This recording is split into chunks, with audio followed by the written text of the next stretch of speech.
Namuhla ngiyanibingelela, sizokhuluma ngekhandlela elimhlophe. Uma umusha, subscribe-a, usilandele ku-TikTok, u-subscribe nakhona.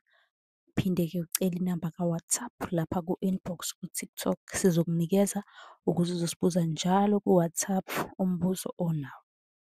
Obuzile kwi-comment namuhla uthe ucela simchazele kabanzi ngekhandlela elimhlophe. Okusho ukuthi namuhla nje sizokhuluma ngekhandlela elimhlophe. Ingabe-ke leli khandlela lisetshenziselani elimeleni? Yilokho nje okuzocaca. Ikhandlela elimhlophe lisetshenziswa-ke ukucela impumelelo, inhlahla, nasezithunyweni-ke zokukhuleka ukusondeza izidalwa kuwe.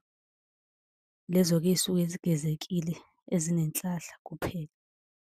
Lidedisa amadlozi, aza nezikhwama ezingcolile nabantu abangcolile.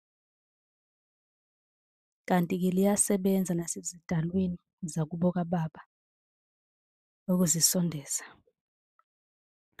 Kuphinde kushwelezwe nangalo ikhandlela elimhlophe. Ngiyathemba ukuthi-ke lo obuzile uphendulekile. Kuthiwa nje liyakhanyisa, liletha ukukhanya. Lisho ingelosi, njengoba ingelosi siyazi simhlophe qwa qwa nalo nje ingelosi.